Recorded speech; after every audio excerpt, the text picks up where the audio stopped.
The courtroom grows quiet as Robyn Brown lifts her shaking hand to swear to tell the truth. Kody is just inches away, his face flushing with anger, his jaw clenched, as if restraining words that could wreck them all. What no one in that room anticipates is that this testimony will dismantle the very core of their family.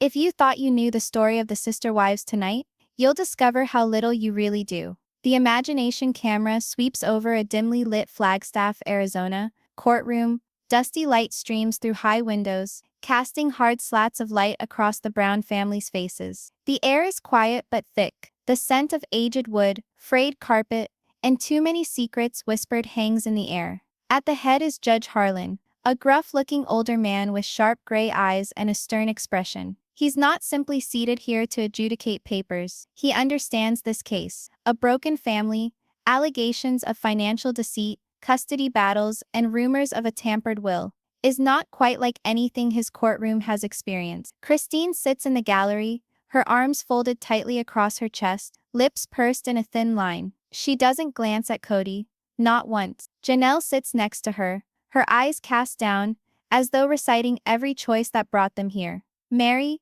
back rigid and white, keeps her eyes averted from all of them, her body language emitting shame and defiance. And then, there's Robyn, the wife still technically married to Kody. She appears frail, but tonight, frailty might not be enough to keep her out of trouble. Media have covered the case, flashes as reporters jotted notes. The title on all media outlets is Polygamous Family Engages Courtroom War Over Wealth and Betrayal. The judge clears his throat, and the bailiff brings the session into order. Kody's attorney, a quick-witted man in his mid-40s, sits up.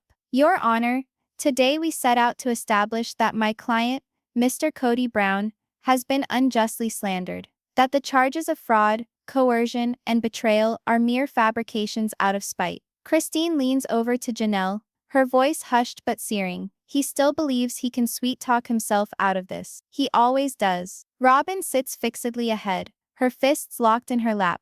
Her lawyer sets a gentle hand on her shoulder, but she doesn't let go of tension. She knows what's ahead, because in a few minutes, she will be summoned to the stand. And when she speaks, her voice will pull concealed secrets out into the open. And this was only the beginning. What came next would tear the courtroom wide open. The first witness is Christine. She stands up from her chair, brushes her skirt smooth, and approaches the stand. The room follows her every step. She appears tranquil, yet there is a smoldering fire in her eyes. Christine takes the oath, and then, standing before the judge, she starts, I was married to Kody for more than 25 years. I had children within this family. I believed. I believed in him. I believed in us. But what you do not know, Your Honor, is how far he went to maintain control over us all. Her voice slices the air. Kody fidgets in his seat, speaking to himself under his breath. His attorney leans across him, speaking urgently in a whisper.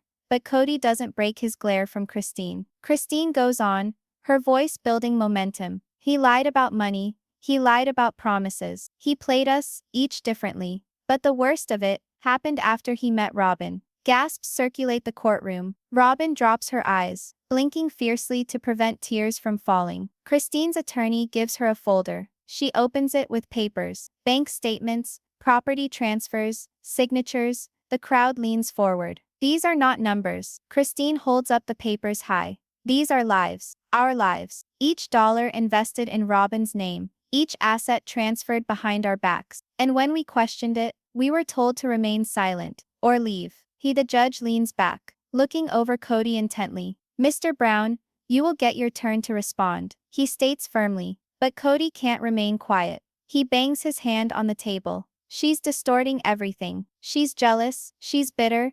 None of this is true. His words ring off the walls, hoarse and furious. Christine blinks no more than a blink, but otherwise remains impassive. Rather, she gazes directly at him and states, then why did Robyn sign documents you never presented us with? Everyone's eyes turn to Robyn. Her face goes white. She gasps Christine, but the word gets stuck in her throat. The judge slams his gavel. Order in the court. But it's too late. The crowd murmurs, the reporters write, and suddenly the whole case shifts. Because now, Robyn's not just a witness, she's the key to the truth. And just when they thought the testimony had reached a crescendo, Robyn was going to say things that no one would ever forget. The judge clears his throat, calming the room. Mrs. Robyn Brown, please testify. All eyes track her as she stands, her pace deliberate, her shoulders laden with the significance of the moment. She fusses over her blouse, moves towards the witness stand, and eases into it with shaking hands. The bailiff steps forward. Do you swear to tell the truth, the whole truth, and nothing but the truth, so help you God? Robyn swallows, her voice a whisper.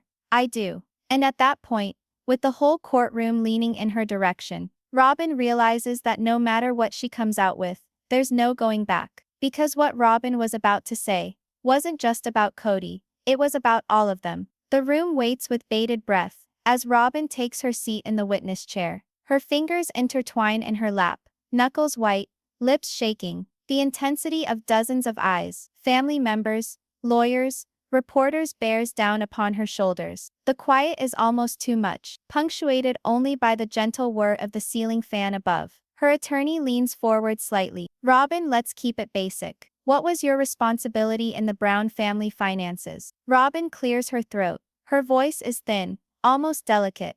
I was the one Kody gave papers to. He said I was detail-oriented. He said the others didn't have to care about it. He said it was safer this way. Christine fidgets in her seat, snorting in disgust. Janelle puts a calming hand on Christine's arm, as if reminding her to allow Robyn to speak. The attorney persists. Did you ever sign papers in Kody's or the family's name? Robyn nods. Yes, many times. Were the other wives involved? Her gaze skitters to Christine, then to Janelle, then Meri. The quiet between them is louder than any response. At last Robyn breathes. No, not always. A high murmur erupts from the courthouse gallery. The reporters write frantically. The judge signals for silence. Kody lurches forward, his face flushed, eyes burning. You don't have to do this, Robyn, he spits. They don't get it. You and I. But Robyn interrupts him, her voice cracking as it rises. No, Kody, they do get it.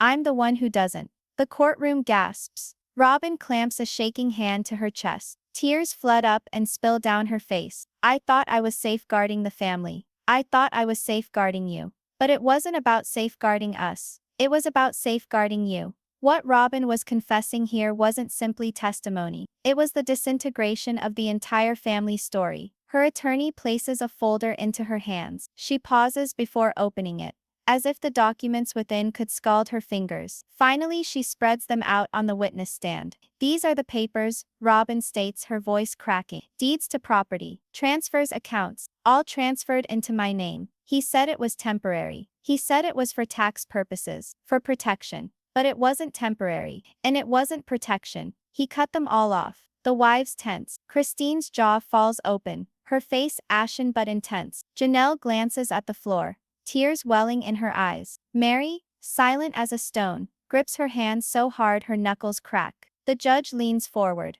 Mrs. Brown, are you alleging your husband knowingly, and without the knowledge or consent of the other wives transferred family assets? Robyn's response is just above a whisper. Yes. The room erupts. Voices shout.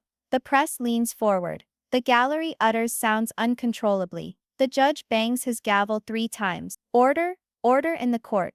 But even as the gavel thunders, the damage is irreparable. Christine whispers, almost to herself, but loudly enough for the courtroom to hear. I knew it, I knew all along. And just when the courtroom thought they'd heard it all, Robyn suggested something sinister, something more than money. Her attorney reassures her once again. Robyn, a little while ago you said that you felt as if you were defending Kody. Defending him from what? Robyn's eyes dip to her hands, her lips quivering. She opens her mouth, then closes it. She shakes her head as though in denial. But then the words tumble out nonetheless. From the truth, she states. The courtroom falls still. Even Kody seems frozen for a moment. The attorney leans in. What truth, Robyn? Robyn's eyes dart in Kody's direction, full of fear. He told me things about papers, about wills, about insurance. He said that if anyone asked questions, everything would collapse. Christine's attorney rises suddenly. Your Honor, I asked the witness to clarify.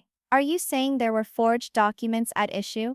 The tension is stifling. Robyn swallows hard, her eyes welling up again. I don't know if they were forged, but I do know I signed something that didn't sit right. Kody bangs his fist on the table, his voice thundering. That's enough, Robyn. Don't you dare.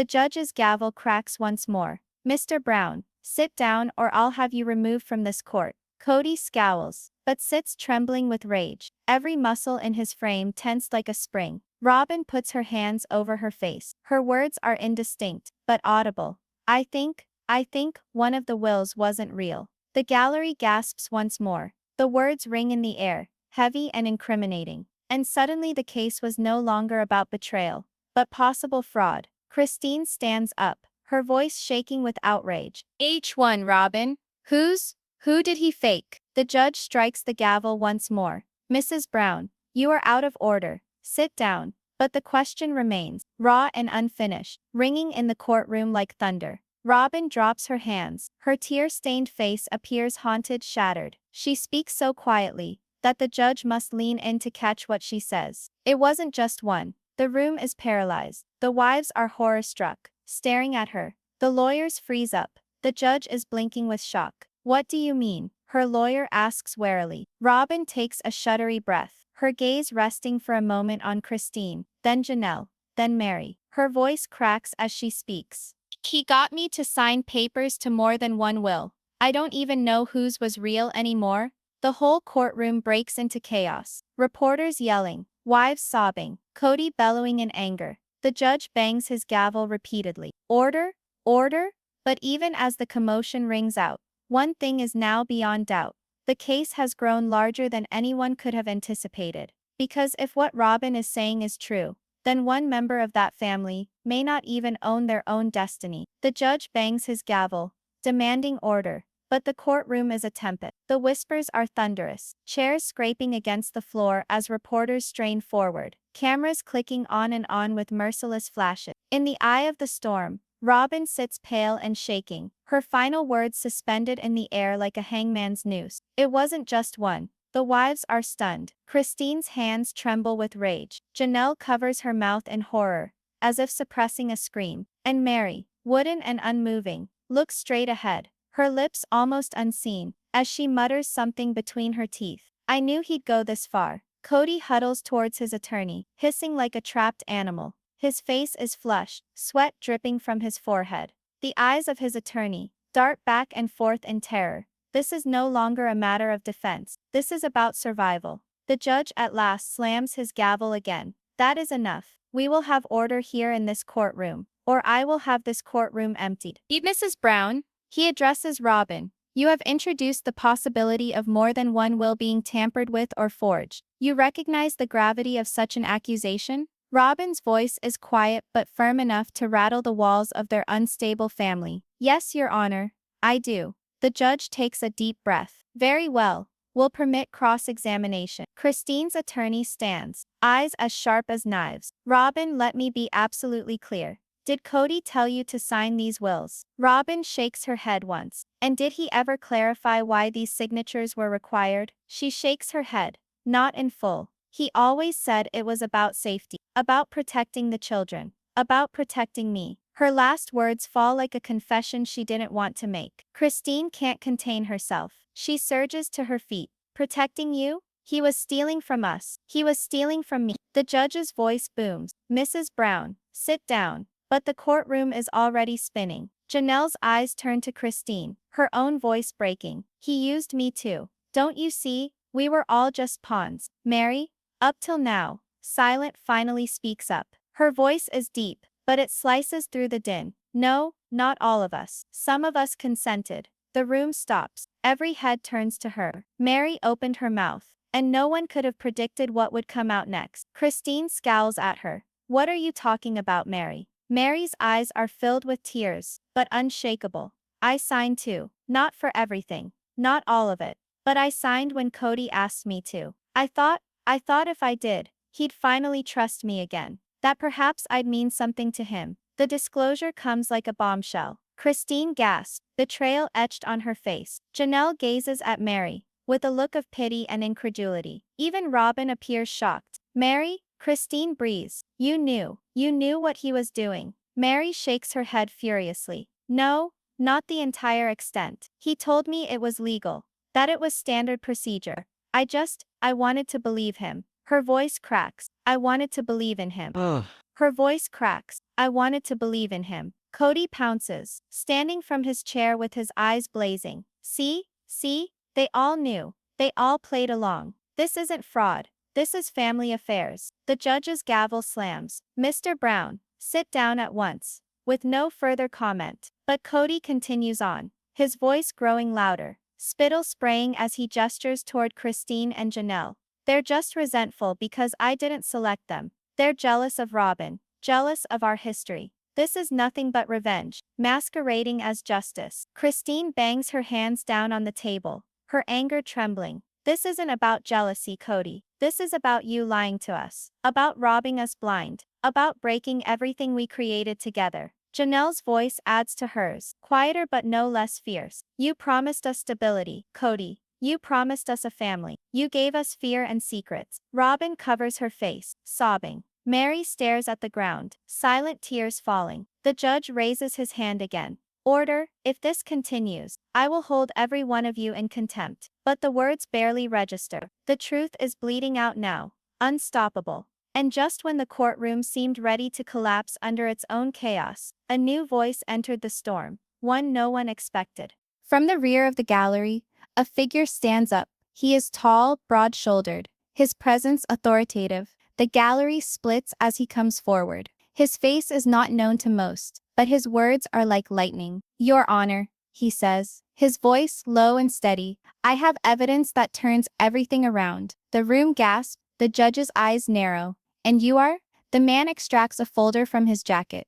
A former financial advisor to Kody Brown. Kody's face goes pale. No, this isn't happening. The judge waves the bailiff forward. State your name for the record. David Palmer, the man asserts. And I can prove that not only were the wills tampered with, but that funds were being funneled into secret accounts. Accounts only accessible to Kody. The courtroom erupts again. Christine's hand shoots up to her mouth. Janelle clutches the arm of her chair, and Robyn appears as though the floor has given way beneath her. Kody, trembling with fury, pounds his fists on the table. Lies, all lies. He's a disgruntled employee, but the damage has been done. The momentum has shifted, and everyone recognizes it.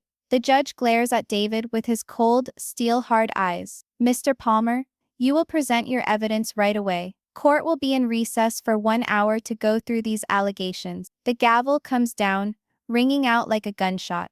The courtroom erupts into pandemonium as individuals stand, whisper, yell. Reporters dash for the doors, wives cluster in tight knots, and Kody alone stands shaking with rage. And through it all, in the center of it all, Robyn sinks into her seat, mumbling between her sobs. What have I done? Because after the recess is over, evidence David presents will not only reveal Kody's deception, it will unveil a betrayal greater than any of them could have envisioned. When the trial resumes, there is a changed air, darker, more oppressive. The recess hour has only intensified the suspense. They all realize that once David Palmer, the money advisor, is on the stand, then the truth will no longer be rumors or conjecture. It will be testimony cut into paper. Journalists scurry back into their seats, cameras at the ready like vultures flying over fresh meat. Shoulder to shoulder, Christine, Janelle, and Meri sit, their faces white, their hands drumming,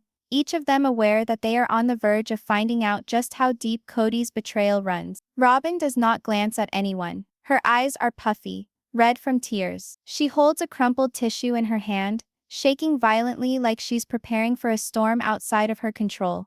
And then Kody appears. He comes back into the courtroom like a man going to war. Chin raised, jaw clenched, his anger disguised as rebelliousness. But the moisture shining on his brow gives him away. He's trapped and he knows it. The judge brings the room to order. Mr. Palmer, please come forward and take the stand. David Palmer emerges with measured composure. His suit is unadorned, but his self-assurance permeates the room. He recites the oath and settles into the witness seat, putting a thick folder on the stand before him. The thud of it landing against the wood echoes through the hush. Christine leans forward, her gaze fixed on the folder as if it were Pandora's box. Palmer's voice is firm. Your Honor, I worked with Mr. Brown more than 10 years, helping on financial planning for both family and business holdings. I have documents that indicate money was systematically transferred from joint accounts, accounts held by multiple wives into private accounts, that Mr. Brown controlled personally. Christine takes a hard gasp. Janelle holds her arm hard.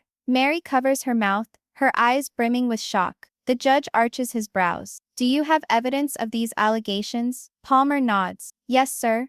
Bank statements, transfers, and signed documents. He opens the folder, spreading page after page. Not only that, but several of these signatures purportedly belonging to the wives are forgeries. The courtroom explodes. Gasps, sobs, yells. Christine is standing, tears streaming down her face. I knew it.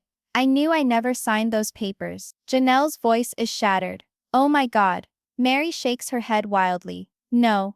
I know I signed. Palmer cuts in softly, gesturing to the documents. Some signatures are real, some are fake. And the fakes were actually affixed to wills and trusts. Those types of documents that are related to inheritance and ownership of family property. And in that instant, the Browns knew this wasn't just about deceit. It was about the theft of their own identities. Robyn starts to cry openly. She hides her face in her hands, rocking back and forth. I didn't know. I didn't know. He falsified them. I thought it was all true. Kody bursts out of his chair, yelling at the top of his lungs. Lies, the whole thing. This man was let go for incompetence, and now he's fabricating stories in order to salvage his reputation. But the judge is not impressed. His eyes narrow.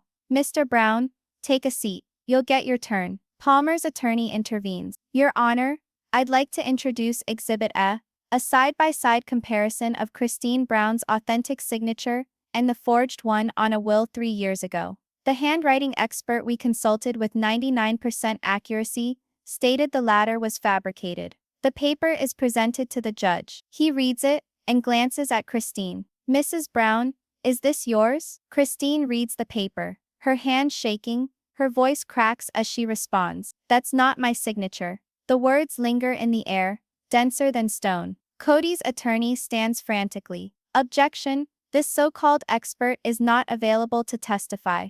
The judge interrupts him. Overruled. The evidence is admissible. We'll call the expert in due course. Christine's face collapses. She turns to Kody, her voice shaking with anger. You forged my name?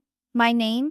Kody's face contorts. I did it for us, for the family. You don't understand the pressure I was under. But Christine refuses to be cowed. She gets up, shaking her finger at him. No, Kody, you did it for you. You stole from us. You stole our futures. And just when the burden of deception seemed too much to bear, Palmer uncovered the darkest piece of information yet. Palmer clears his throat. There's more. Of the documents I went through, one will in particular troubled me. A life insurance policy against Janelle Brown. But with Robyn named as the only beneficiary, the courtroom explodes. Janelle gasps, her whole body shaking as she turns to look at Robyn, who glares back in horror, shaking her head.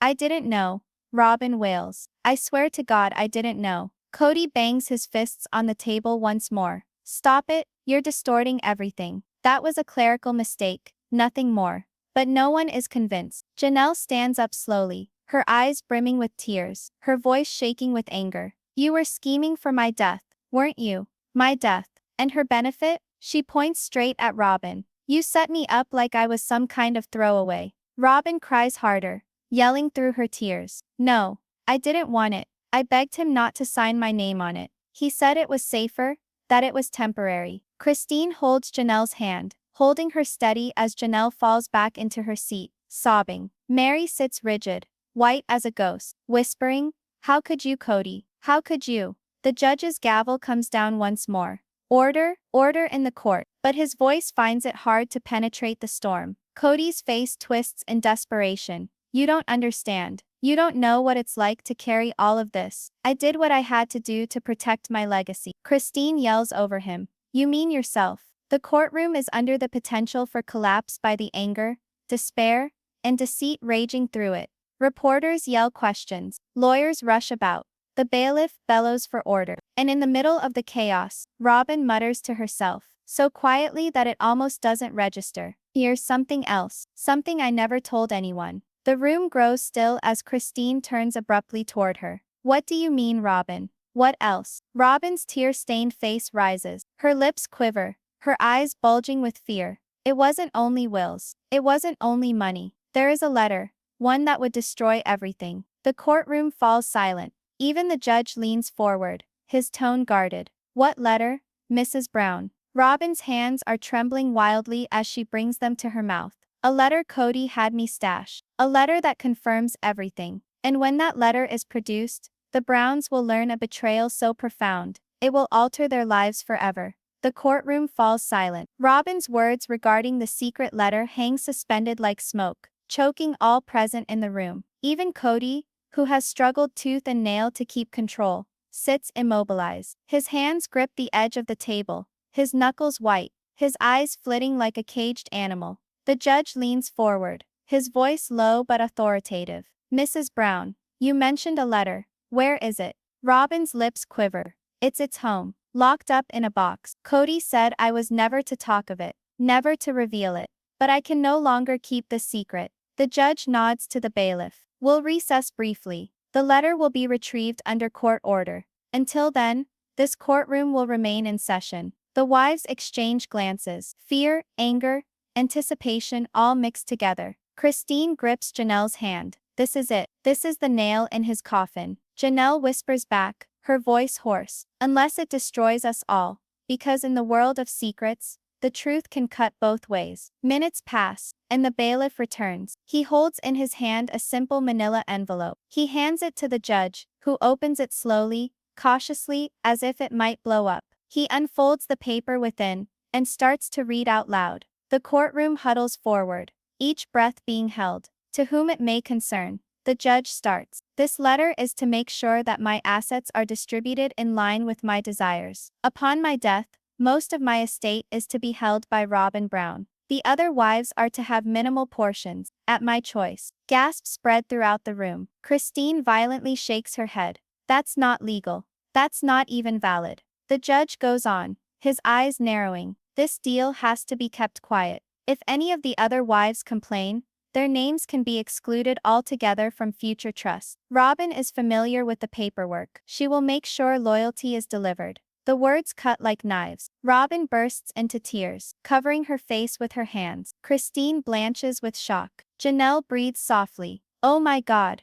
Again and again. Meri gazes at the letter, her expression impassive, but her body shaking. The judge puts the letter down. This is very irregular. We will require handwriting analysis, but even to look at it, this looks consistent with Mr. Brown's writing style. Mr. Brown, do you deny writing this letter? Kody stands up, his eyes spouting fury and desperation. Yes, I protest. That letter's a forgery. It's a lie. He slams his fist on the table. They're attempting to ruin me. Don't you understand what's occurring? My family betrayed me, and now they won't rest until they destroy me. Christine stands up, her voice trembling but firm. You destroyed yourself, Kody. You lied to us. You robbed us. And you pretended you were creating a family while you were creating a kingdom. For you and Robyn. Janelle stands with her. We stood by you for 2 decades. We had children. We sacrificed our lives. And you destroyed us with a pen stroke. Even Meri eventually speaks up.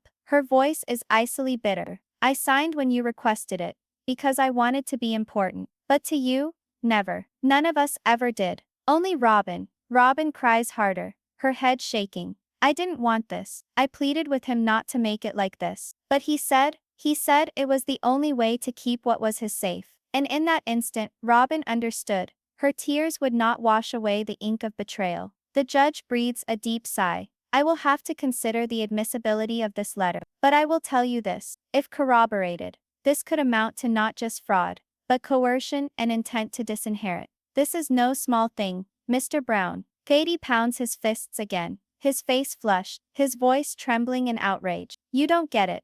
I built this family. I carried it. And this is how you thank me. He gestures to Christine, Janelle, Meri, his finger quivering in anger. You were nothing without me. Nothing? Christine shoots back, her voice icy steel. No, Kody. We were everything without you. And you were nothing without us. The room bursts apart once more. Reporters yelling, wives sobbing, attorneys rushing. The gavel bangs repeatedly. But the truth has come out now. The facade has dropped. For the first time in decades, the wives view Kody not as the patriarch who formerly held them together, but as the man who has betrayed all of them. And as the judge recesses court for the day, one reality hangs in the air like a ghost. This trial is only just beginning. Because tomorrow, the handwriting analyst will authenticate the letter. Tomorrow, the money trail will become public. Tomorrow, the verdict will be handed down. But tonight, each of the wives will depart forever altered, some shattered, some proven right,